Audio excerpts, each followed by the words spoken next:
Hello, Covington County. Welcome to another edition of What's Up, Covington County.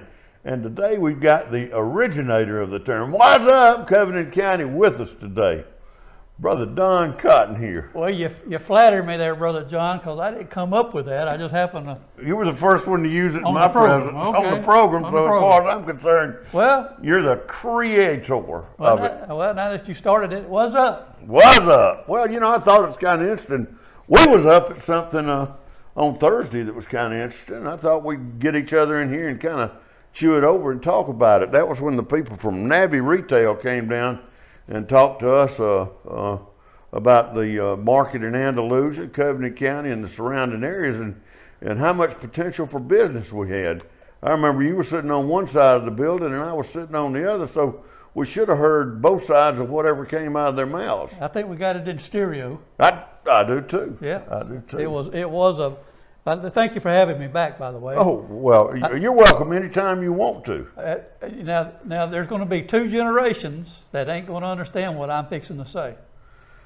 And that would be ours. No, the ones under us, my children, Right. and my grandchildren will not know what this next phrase. Okay. You about wore the grooves off that one. Yeah, we have. That was another reason we had, but if they haven't had a 78 or 33 or 45, They don't know. and those are not pistol sizes, those are record speeds, they won't know what it is. That's true. Well, good entertainment, like good people, is so hard to find. And so when we get good entertainment, we try to wear it out, and we might have done that.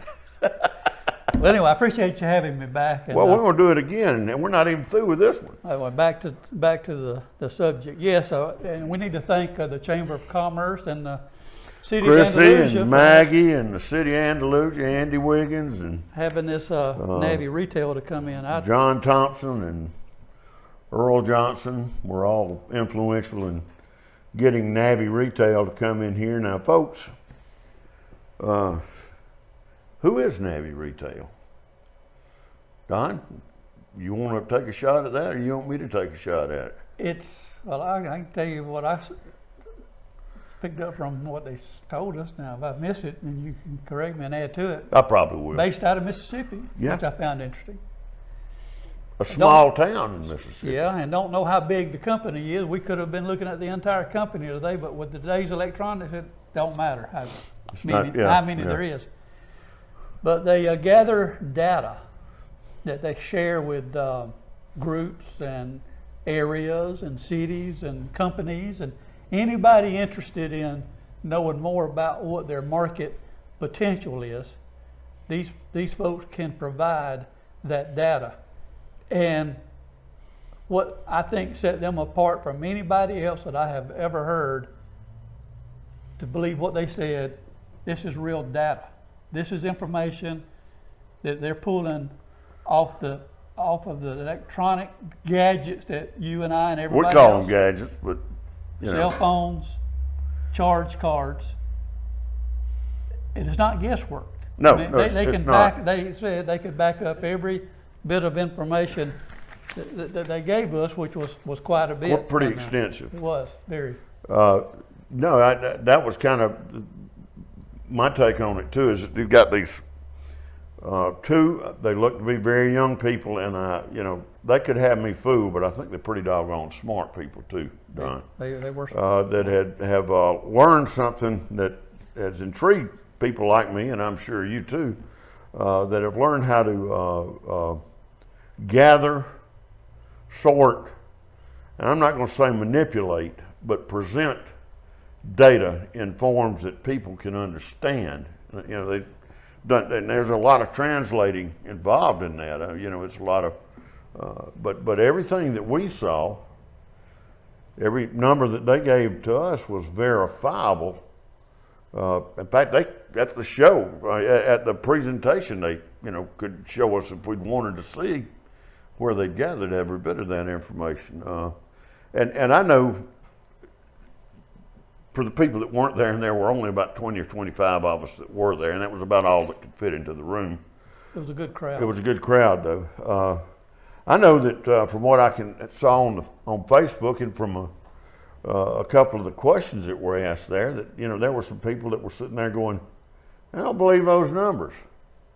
But the people that were at the meeting that then questioned the numbers saw where they came from and how they were derived, and they left there believing. Had it explained. Yeah. And in a nutshell, he said which was kind of scary in a way, but we got to know that Big Brother is watching. Yeah. But when they can take cell phone information and track somebody's route, know that they went from home to a point, and that point then they identify as being a store, a church, an entity, a business entertainment entity. center. Yeah. Mm-hmm. How long they stayed there, if they use a credit card, how much they spent there, and tracked them. And they were able to they pulled this data together. Now, they assured us they didn't have anybody's social security number. They don't have anybody's account number. They're just working off of bleeps. Yeah. I guess they get a glimpse. I mean, for instance, one of the things, they don't have to have your sales, your credit card number. If they can capture the number of sales of let's just say Big Mike's down here, and it's easy to capture that number of sales based on his public domain thing, which is his tax reports.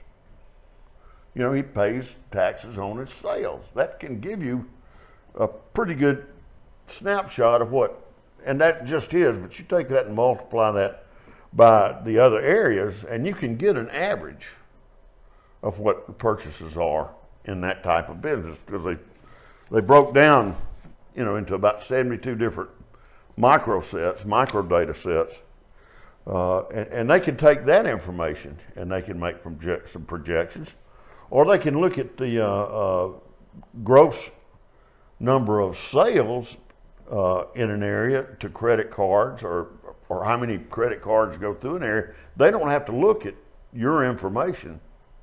They don't have to have just your information. Yeah, they don't care who you are. Yeah, that's none of the stuff they get. They didn't say John Jay went here, here, here. Yeah, because I could only go in one place. A cell phone signal went here. Right. They had no clue who the cell phone belongs to. Exactly. But they were able to track it. And if you're in business and if you're in retail, to hear these people analyze what the potential is for your business, it was very impressive and exciting. It was exciting to know that you got that market potential, that if you want to plug into the new social medias, the Facebooks, the Twitter accounts, all those that are available to everybody. Or to use our local television, which is considered a newspaper. Not just because I'm saying it because of us, but because it's considered a viable form of communication. But that's part of what their data revealed. Yeah. That this group of people in this shopping area, a certain percentage of them watch TV. Yeah. A certain percentage of them surf the internet. A certain percentage of them read billboards. Right. Read the newspaper. Watched your TV program. Right. So you know where to spend your advertising money. That's right. And you just bring this thing down to a very refined, defined attempt to market your product or service, and it just now what was the aim of all this? Was to get all this number. What's that supposed to tell us? I've got a couple of ideas, and I think one of them is they tell us that we are missing a lot of sales in our area because we don't have merchants or merchandise that fits the criteria of the people that shop here. They call that leakage. Yeah. Now, when I was a young fella and taking marketing and that kind of stuff, we refer to it as lost sales, but they both start with an L. And but that was always one of the things that bothered me the most in business was lost sales. When I could write down a part number, let's say, and I'd seen that I had missed that sale 8 times in half a year, and that was a $20 sale each time. That was $160 a year, and I had 40 of those sales just like that for other items, 160 times 40.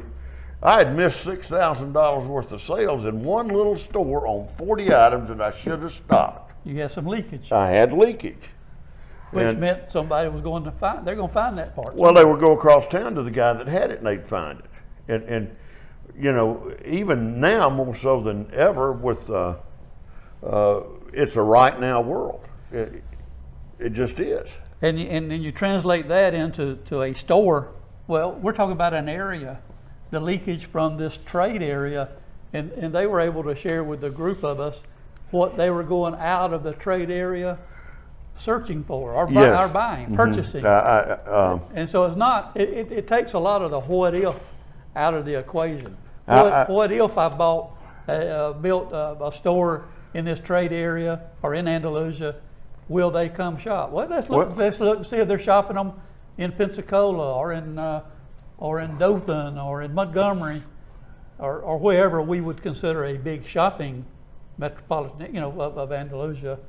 And and if the numbers are there, then you to an investor. Well, and the other thing you got to look at is what went over the internet. I mean, that's leakage. We didn't get it, but it was 1,219,356,816. That's Rio de Janeiro, brothers and sisters, that leaked out of this area. Let's talk about the area. This map right here. Now, when you see this presented in on television, it won't be real time. It'll be unreal time. We're in real time, but you'll see this, and that's the trade area that it represents. And he's going to put that graphic up on the screen. And we're going to talk about that, but we've gotten so carried away here. We've run 10 minutes without a break. And so we're going to stop, come back with this picture, and talk to you some more in just a minute. Welcome back to What's Up, Covington County, with Brother Don and Brother John. What's up, Don? Oh, man. What's up, Don? We left this last thrilling adventure. We were showing this red map of the trade area that we're in, and we were discussing how that trade area had $1,219,356,816 total retail leakage that was identifiable by processing data. Now, or you could say processing data. Now, as our viewers look at this map, they're going to think the same thing I thought. These people aren't going to come down from Greenville. They're not going to come over east of Enterprise. They're not going to come up from Bruton to shop. But guess what? They do. That's where they did. That's where that map came from actual, for people, a cell phone signal coming into Andalusia. Right. From that area to shop. Well, they had some pretty interesting information, I thought. That's and I'm going to lead somewhere with this theoretically. Our population in Andalusia is roughly 9,000 people. But during the daytime, because of people coming from out of Andalusia to work, etc., we actually have a daytime population of 13,000 plus people. That means people that come here and they work and they'll go out and buy something to eat, or they'll stop by one of these merchants on the way out of town if the merchant's open and buy something, or shop during lunch or that kind of stuff. But your next figure, though, is what can you get excited about? Your retail weekly population, based on this. From the red area. From the red area. This is the retail that comes into Andalusia, because they count the weekends. And Lord, if you have not been over here on the Western Bypass on the weekends, you have missed some Andalusia. That's 143,767 people. Potential shoppers. What period is that over? What period is that over? A week. Leakage.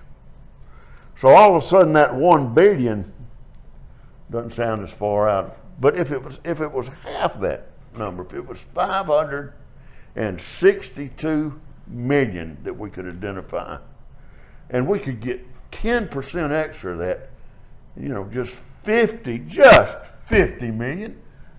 If we could just get an extra 50 million here in Andalusia in retail sales, that would generate $5 million in extra sales tax revenues for Andalusia. And Covenant County be the same thing, Covenant County wide. We just, the more sales we can make in Andalusia, the more there is for everybody to make. There'll be more jobs and more tax revenue and more prosperity, more houses built. Well, an analogy was used, the larger the pie is, the larger your slice is. That's a good analogy, but one I also heard years ago, I also like a rising tide floats all boats. Equally, right. So, and I like that one too. But folks, we are sitting in a numerical, and this was the first thing that they started talking about, was Andalusia is an anomaly. Now, what's an anomaly? Well, that's something that's different. It stands out for a physical reason or a numerical reason or something as different from what the norm is in an area. And Andalusia is different than the norm in a lot of areas for a number of reasons.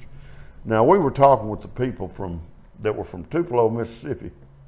And we've sat around here, these folks are good people. I'd believe that. And we've sat around here in the state of Alabama. And thank God for years for Mississippi, because we knew that Mississippi was in worse shape than we were. That's what we've always pretended anyway. And they brought some numbers to the game that kind of shocked me. How about you? It was eye-opening. Yeah. What the average household income in Andalusia, Alabama, is $54,428. No.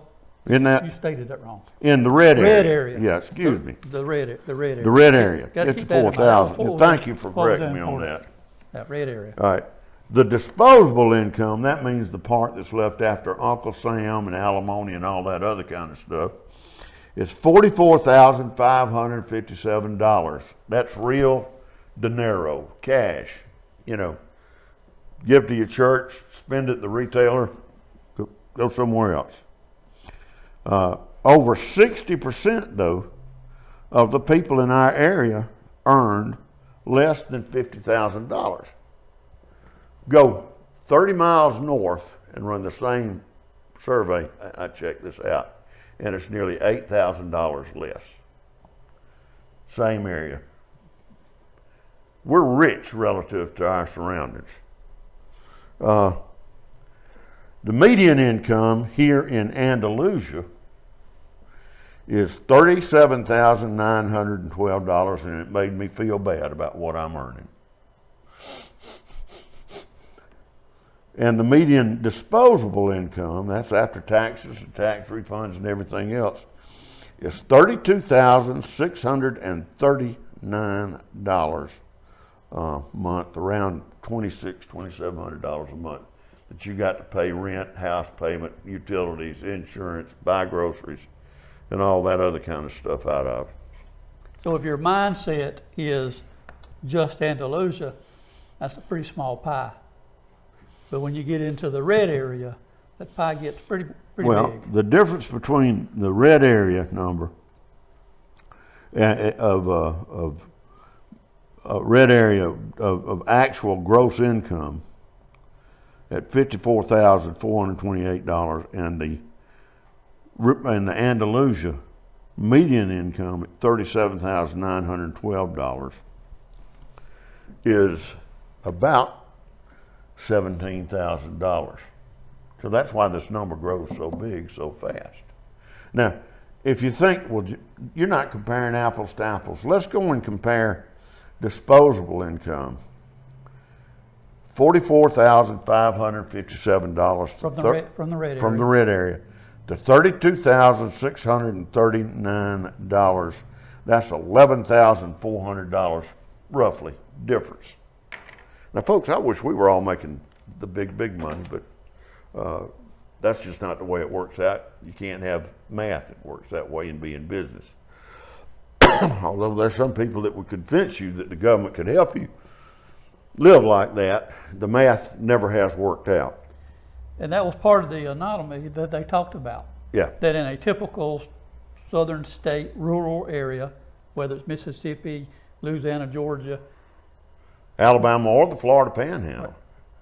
But then that got me to thinking, an observation that I had made years ago, canvassing this county, is that you're going to run in, anytime you stop and talk to somebody, they are going to be associated with somebody that's in the petroleum business.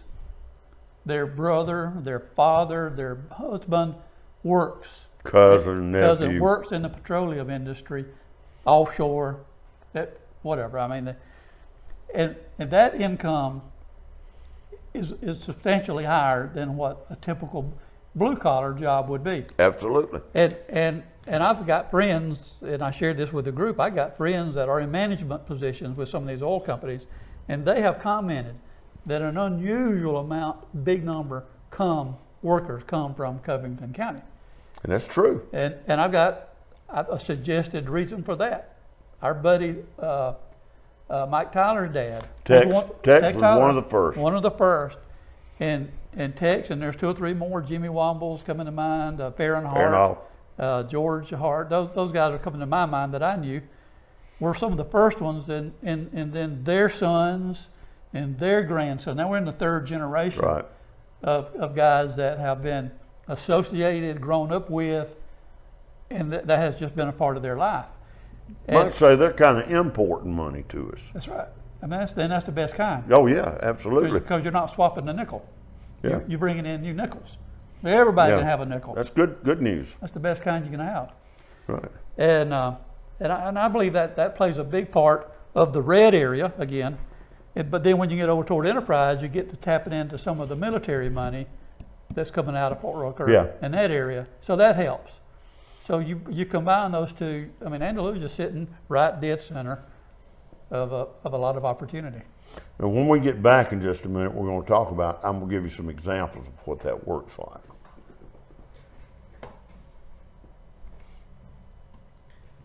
Welcome back to What's Up, Covington County with Don Cotton, Brother Don, Brother John. Old buddies for a long time, too. Thank goodness for that. I mean that.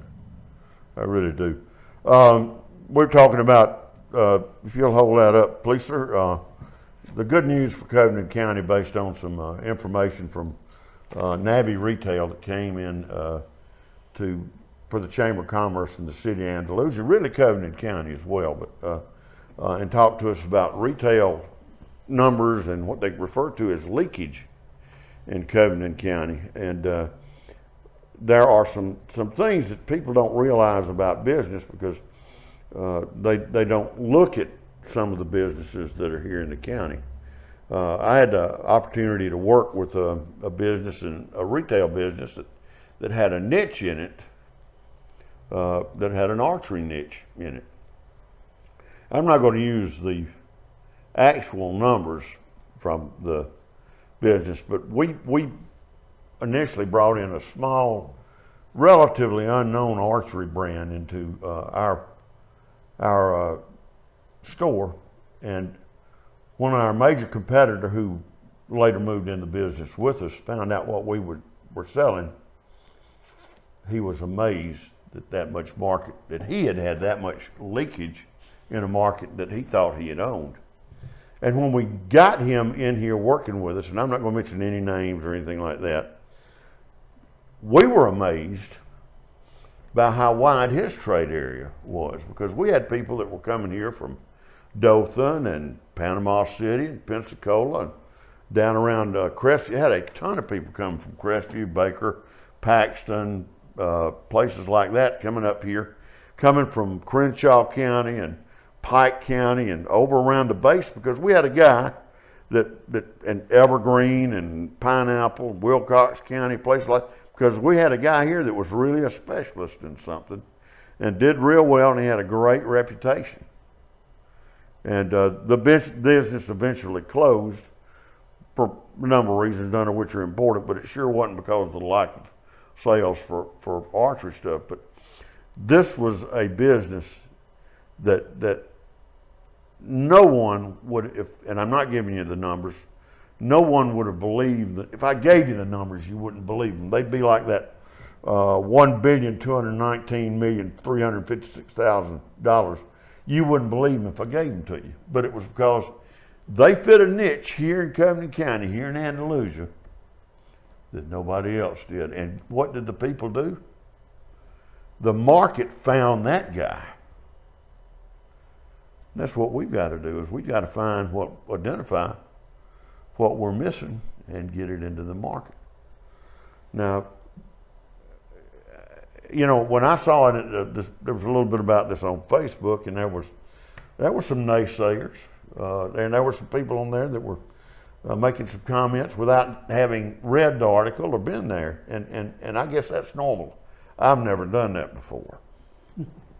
Yeah, I have.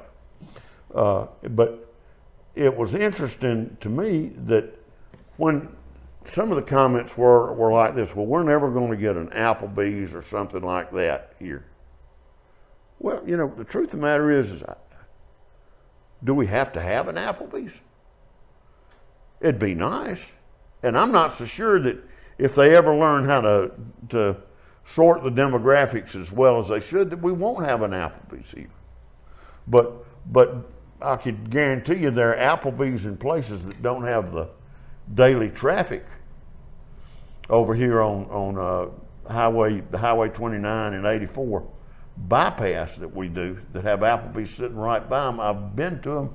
I've sat in them. Now the people will tell you they won't come to your place because that Applebee's that you sat in outside of Oklahoma City was because all the folks at Oklahoma City were there. Well, I'll tell you this, that may be so, but there were only 12 people there for lunch that day, and 4 of us were from out of town. So, you know, the numbers, you know, there's an old saying, there's lies, damn lies, and statistics. Excuse my language, but I was taught that by Mr. Eugene Sherman at Troy University, taking accounting. And so we can, some of y'all, or some of people out there have taken the position that these are lies. But we've been in a position where we actually got to see it, and it's the doggone truth. Yep. Yeah, they can back it up, and it was really interesting. And you know, there's other factors to consider. You mentioned the beach traffic, and I was fortunate to serve on the city council in Andalusia when we were courting businesses to locate, and we were involved with the relocation of Walmart when they moved into their supercenter. Right. And Walmart had interesting observations and their statistics, because somebody brought up, well, if you're moving off the bypass, you're getting out of the beach traffic.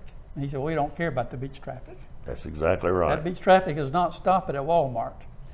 There's that beach traffic coming through here because of your proximity to the beach.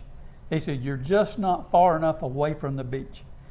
He said, people leaving the beach headed home, they're coming through Andalusia. They probably don't need gas yet because they've already gassed up.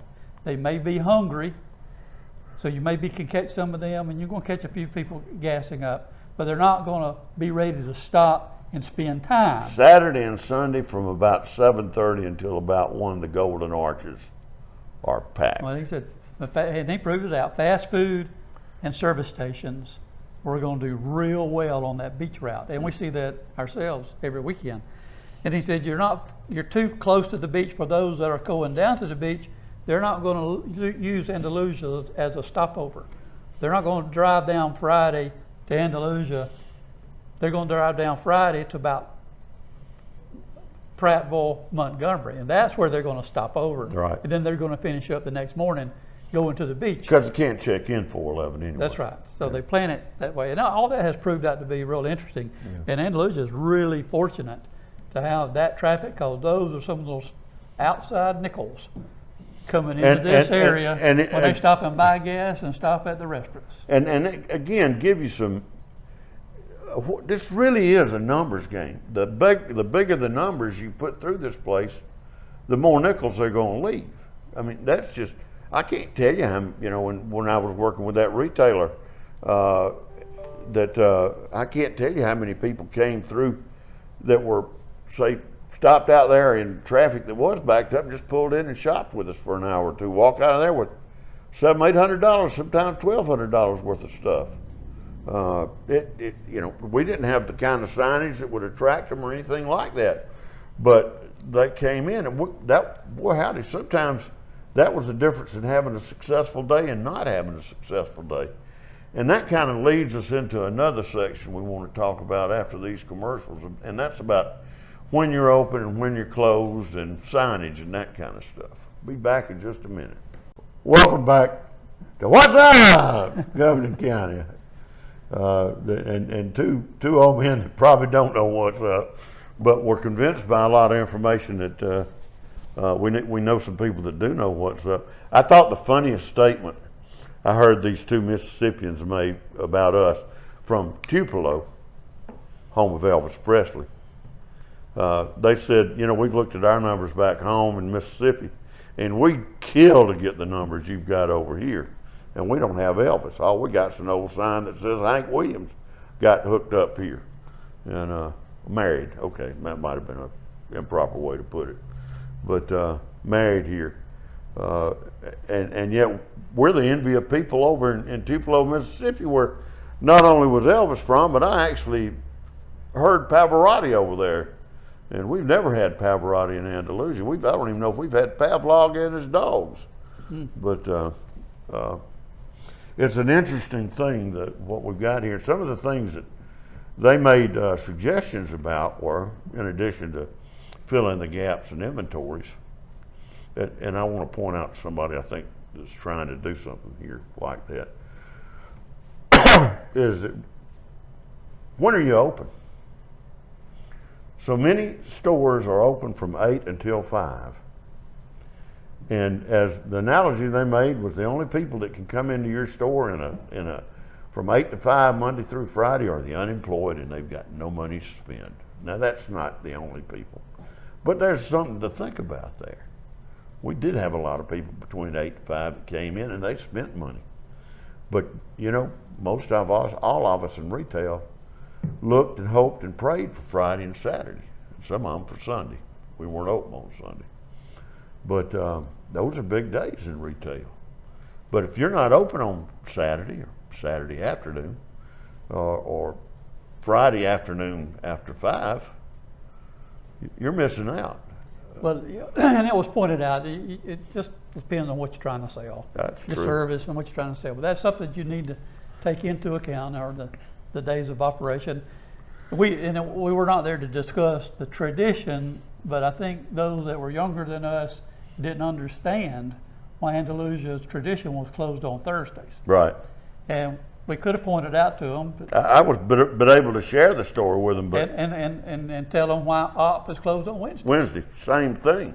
And the banker, the farmers came to town on Saturday. Right. And so the businesses couldn't work 6 days a week. They had to have a day off. So Andalusia selected Thursday, OP selected Wednesday, and the tradition continued. And we're about to move out of that. But we are, yeah. But that was the way that was, and we grew up thinking it was normal for this town to roll up at sidewalks on Thursday and OP to be dead on Wednesday. And then everything vibrant on Saturday. Yeah, it's crazy. But it was just good business was what it was. People managing what they had. We were prime. I mean, the majority income back those days was agriculture. Yeah, And now the survey here is service.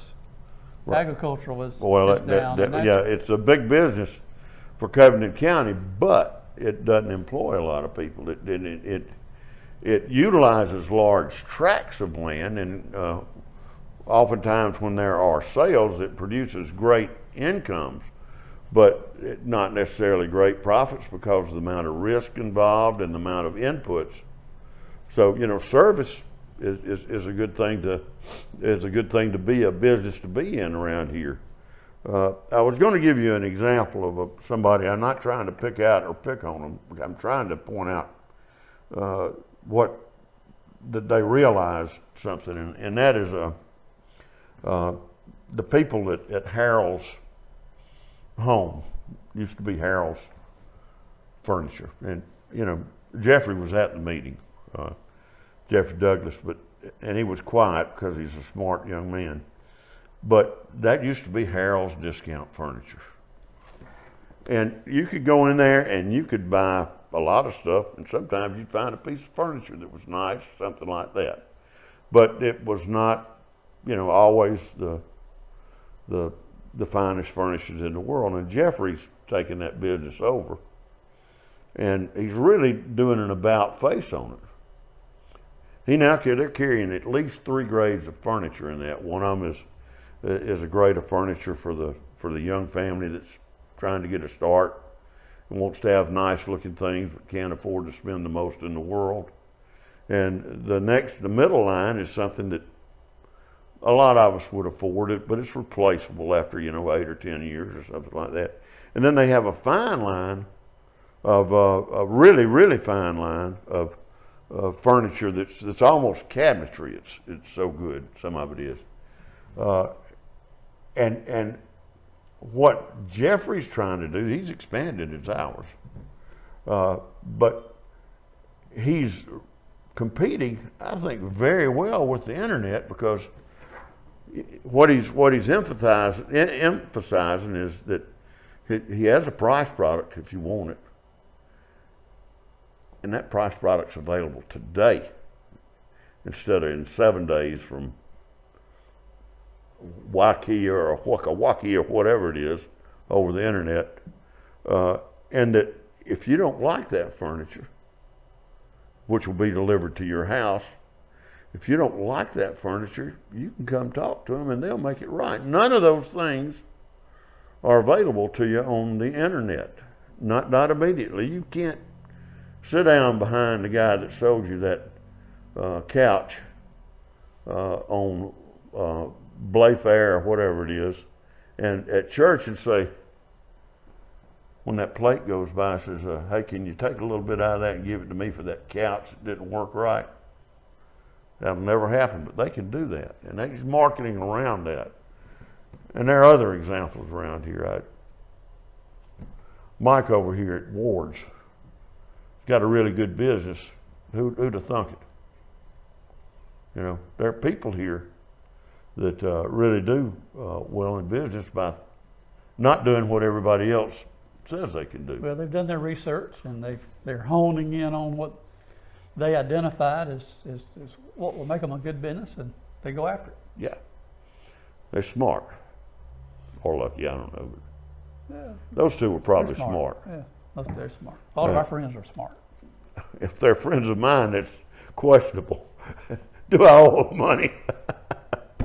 The other thing they talked about was, having signage that's appealing and participating in the community, not just being the place that I got a storefront, you come to see me. I mean, they really feel like that you need to be involved in activities in the community, that it doesn't cost you a whole lot to participate in putting out information on your Facebook page or updating something about a charity or something like that, but it does pay big dividends because your customers realize you are a resource, not just for whatever you're selling, but for information on the internet. And they use the example of a Mexican restaurant as why that's a good practice. Do you remember what they said about that?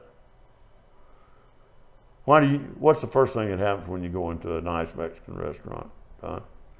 They're going to hand you a bowl of chips and some dip. That's right. And it's a 4-letter word. It's free. Free. And that's what they view as a presence on the internet, Facebook, or social media, especially, as a way to give your customers something free. But they also were wise enough to caution you against overusing it, where you become just another face in the crowd. Well, you talk about participating and being visible in the community, and again, the Andalusia Chamber under Chrissy and Maggie have taken that to the next level with Candyland, with July Jams. We're getting more and more merchants involved with those events, and people see those merchants. They see those merchants giving back to the community and giving their children a place to play and romp and roam and have a good time. And you just got to hope they're going to remember them. Some will, some won't. But that's just, if you're not out there, nobody will. That's exactly right. If you're out there, maybe somebody will. So. Folks, we're going to be back in just a minute with our final segment for today. What's up, John? You and me, apparently. We both got up early this morning. Our engineer and everything else, man, Jared got up earlier than everybody. In fact, Jared got up at 9:15 yesterday morning, and in between kids and everything else, he hadn't gotten to bed yet. Wow. That's why he's got this big old tall Monster energy drink with 4 straws in it. And it's his 5th one, he says. Okay, now let's call his cardiologist. But been here for a while, and we're talking about a seminar that was given for free by the Andalusia Chamber of Commerce and the City of Andalusia at the Chamber of Commerce last week. People from Navy Retail came in and told us a lot about our area that we never knew, and they told us some things that we did know, but that we just don't do. And one of the things that they did mention was that, and this is a pat on the back, is that you should advertise with local television, local newspapers, and local radio, because in our area, it's still really effective. Our area is not as fast to advance with technology as some other areas are, and that's the reason that some of these areas are more, TV and that kind of stuff are still receptive. But I would also add, we know this based on statistics from the television industry, that everybody talks about television going away, and it's going to probably change in time. But right now, there's more television revenue and advertising than there's ever been, so it must be effective because everybody's using it. That's exactly right. And by the way, you can use this media if you want to. That's an absolute plug for what we're doing here. I endorse that. I said that. It's non-political, it's economic. But that's just the truth. And we need to be using that kind of information about people. But one of the things I thought that was interesting that they suggested that we do is that merchants work together. Holy cow, what did that mean? They didn't bring up the most obvious when they talked about locating close to each other and bringing that market to one area rather than being spread across town. There's 2 examples I could have given. The first one is Home Depot and Lowe's usually always locate close to each other. Across from each other if they can. And where's Car City known? Because there's 29 car dealerships right in a row. Blop, blop, blop, blop, blop, like you dropped them out like darts out of an airplane. And they gave I've witnessed that through the years. I know most people have. You have as you travel. And it keeps people that's looking for a car in one spot. Yeah. If you're the only car dealer across town, then you've just divided up the market, and your chances of getting the big numbers, it takes more work. But if you all come together in one location, then it pays off. Again, that rising tide raises all ships. All of them. That's right, and that's what they're talking about. Again, I'll go back to the analogy. Too many times we think about a pie as being, well, when somebody else comes in, that's just another piece of the pie. My piece of the pie is smaller now. Nobody ever thinks of it as the difference between a small, a medium, and a large pizza. There's only 8 pieces of pizza in each one, but look at the size of that large, extra large pizza's 8th slice versus that personal pan pizza. You take all that personal pan pizza and put it on one slice. Now, who's becoming better? Well, the larger pie feeds more people. And competition's always healthy. Absolutely. I've never shied away from competition, and competition made me better. And if you don't get better, you get gone. You're gonna get gone. But they had good insight. They had good data. They had interesting data. The way they compile the data was, my boys would have. I mean, they understood it right off the bat. But at 62 years old, it was really fascinating to me. But it was a realization as well. And there's nothing. And I started the program out saying it's scary, but that's the world we live in. Yeah. And people are watching us. They're monitoring us. There's no places you can go now in public that you won't be on a camera somewhere. We see that every night on the news. And it's not going to go away anytime soon. So we learn to deal with it and use it to our advantage. That's right. I just thought I'd give them a couple other pieces of information to tease them that we learned. This is about Covington County, Andalusia.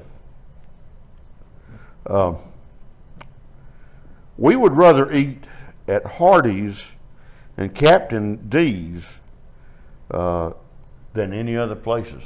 Well, they were surprised when they looked at the shopping trend that those were two of the top restaurants. And I think the explanation for that is because we didn't touch on, we talked about, and we asked them, or I did, where did the income come from that supported their medium income? And I think, again, a lot of it comes from the oil industry. We're fortunate to have Power South, Covington Electric, Gas District, the hospital. I mean, I hope we don't leave anybody out, but we got big, nice homes. Shaw, that's exactly, located here. So that gives us an advantage. But we also have the elderly. And at one time, Covington County had more retirees per capita than any other county. I don't know where we rank up today. I check it every month.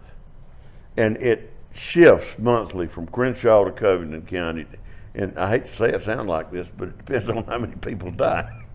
That's how well Big Brother knows their numbers about us. Well, and that would explain, like Captain D's. Yeah. Because a lot of people, they run the senior specials often.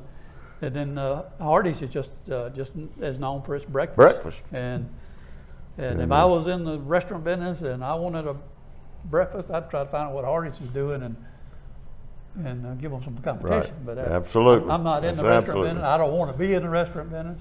Oh, me either. I don't mind going to a restaurant. Me, look at me and tell.